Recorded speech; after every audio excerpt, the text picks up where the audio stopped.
I feel like corals are seldom discussed when talking about animals in general. Maybe because most people think corals are sedentary and they feel closer to a plant or fungi rather than to an animal. However, did you know that some corals do move around? I don't mean them swaying their tentacles around. I literally mean they do move around. Well, some of them at least. They are often called migratory coral because they migrate to a more suitable habitat during certain periods of time. Just like migratory birds but under the sea. And a lot slower, that is. And then there is the topic of this video, the walking dendro. While yes, they are called walking dendro because they seem to walk around, these have a different ecology to those migratory corals that I mentioned earlier, with a significantly different way of quote-unquote walking. So, let me bring up the question. What exactly is walking dendro? Although I didn't specifically mention it, I kinda hinted the fact that walking dendros are coral, which means they are cnidarian, and they are anthozoan. Anthozoans are the typically sedentary cnidarians, by the way, including corals, but anthozoa is not parallel to corals. Walking dendros are classified within the Hexacoralia class, and although Hexacoralia basically means six coral, indicating these are corals that have six-fold symmetry, not all of its members are corals, because sea anemones are also classified in this class. But anyway, walking dendros are classified within the Scleractinia order. These are more commonly known as the hard corals, aka stony corals, the typical corals that people often think of basically. To be more specific, they are classified within the Dendrophilidae family, which includes many azooxanthellate corals. Azooxanthellate basically means they don't have zooxanthellate, and if you aren't familiar with that term, zooxanthella is photosynthetic single-cell organism that usually form symbiosis with various marine invertebrates. Zooxanthellae is the plural form of the word. Because zooxanthellae are photosynthetic, they could provide food for their hosts. And so, because azooxanthellate don't have these organisms, they need to seek food. So yes, they are technically predators. Keep in mind though, I said Dendrophilidae family includes many azooxanthellate, not all. Walking dendros are not exactly azooxanthellate, but we'll talk about it later in the ecology section. When talking about walking dendro, people often specifically talk about Heterosamia cochlea. However, there are other species in this genus, which share similar ecology, so arguably, these are all walking dendros. Those other species are Heterosamia eusamides and Heterosamia mortonensis. In the past, some other species are described, but then moved to Heterosamia cochlea, because they are deemed to be too similar.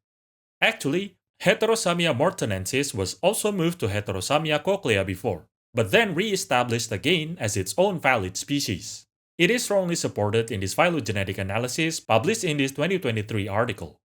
In fact, Heterosamia eusamides is the one in a weird spot, or perhaps this Heterosamia cochlea. By the way, heteros means different, while samos means sand, so their name basically means different sand.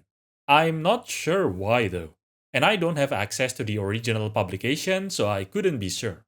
It might not even be explained as with many other older species descriptions, so who knows. Do let me know if you got any idea though.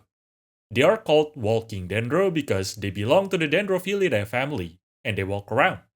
In theory, they are quite widespread in the tropical and subtropical Indo-Pacific Ocean. However, most of their specimens are found around Indonesia and Australia. Relatively recent observations in iNaturalist also seems to be that way. But yeah, even though they are quite widespread in theory, they are not exactly common, and some of them live in the deeper water, hence not a lot of people have seen them. However, when you do found them, you could see several of them in the same spot. But anyway, let's talk about their morphology. But before that,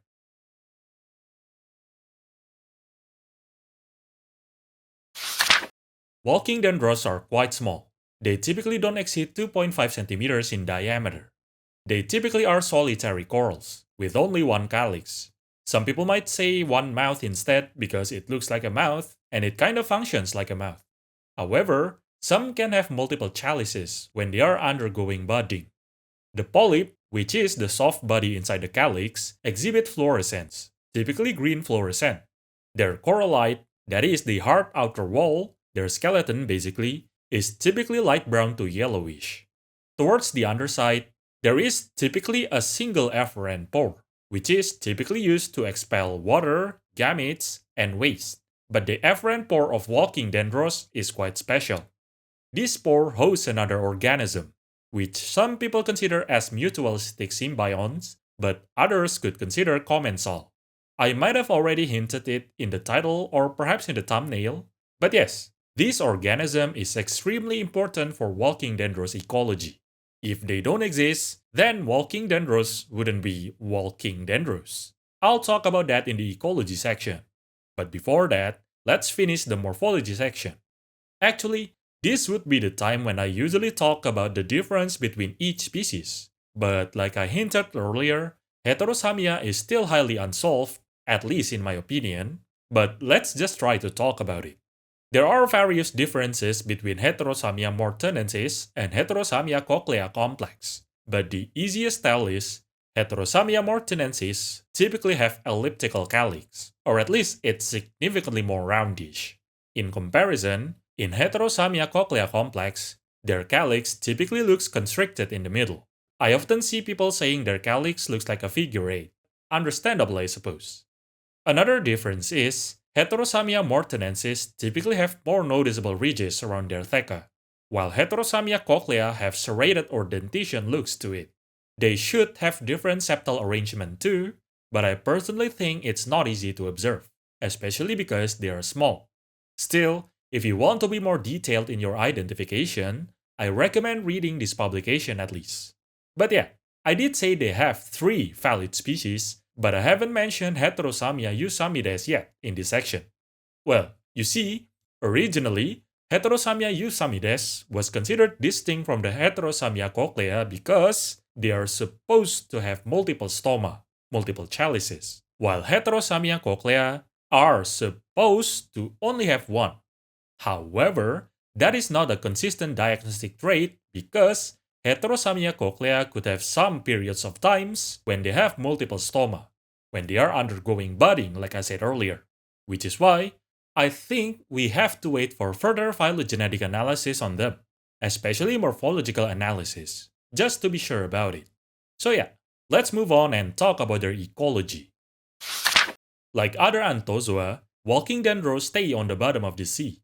Well, their adult form at least. Though they don't stay at the same spot all the time. Instead, they walk around. Well, I guess it's not exactly the correct term when talking about walking dendros. You see, I did say they host another animal inside their efferent pore, right? Most of the time, it's a peanut worm, typically those in the genus Aspidosiphon, especially Aspidosiphon muelleri, but it could also be other groups of animals. For example, in 2017, a publication reported a hermit crab to be their symbiont. But anyway, what kind of symbiosis do they exhibit exactly? Well, you see, because the animal living inside their pore is alive, that animal needs to eat. And so, they will seek food. That means they move around. And so, because they move around, walking dendros will be dragged around by them. Hence, walking dendros can move. Which is why I said they technically don't walk because they aren't the one doing the walking, unlike most other migratory corals. And so, why do they need to move around? Is there any benefit? Well, because they typically live on soft substrate, moving could help so that they don't sink into the substrate. And also, the symbiont can help stabilize them. Oh, and another thing. Remember when I talked about zooxanthellae? I said they are not exactly azooxanthellate.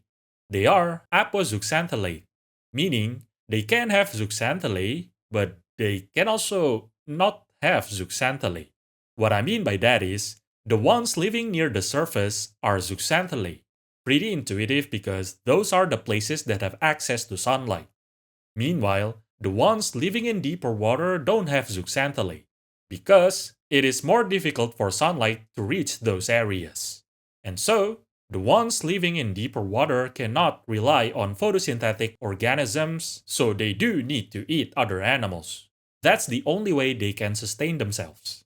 Being dragged around by another organism could help them find more food. The ones near the surface could also potentially find a place with more sunlight. At the very least, it will keep them relatively straight, stabilized like I said earlier, with their calyx facing upwards, so they could eat. In return, the symbionts get protection. Walking dendros are still hard corals after all. By the way, funnily enough, a relatively recent publication also found a bivalve inside, and past publications also found other kinds of bivalves inside, which are probably symbionts to the worm. So yeah, there is some kind of symbiontception going on there. But anyway, I said they need to eat. So what do they eat exactly? A lot of small things, especially salps. But they are also observed eating sea anemones and also other small animals like small crustaceans, etc. Walking dendros are gonochoric, meaning an individual is either male or female, not hermaphrodite. They are broadcast spawners, meaning they just release their gametes to the water and the male gametes will stochastically fertilize the female gametes. Eggs will develop into planula, which is free swimming, and then it will settle on a microgastropod shell before developing into their adult form. The worm symbionts presumably came from this shell. When the worm grows, it will be too large to settle inside the gastropod shell. Hence, it will move into the walking dendro as the walking dendro itself grew. Oh, and, like I said earlier, walking dendros could also reproduce by budding, and that is asexual. And yeah, that's walking dendro. There are still a lot of stuffs that we don't know about them. Some of the things that we presumably know might not even be correct, especially in terms of their taxonomy. So yeah, who knows what we'll learn in the future. But for now, let's just learn what is known. And that's all for now. Oh, by the way, there are other corals that have the same worm taxon as symbionts, especially Heterocyathus. It belongs to a different family than the walking dendro though. Anyway, enjoy your day.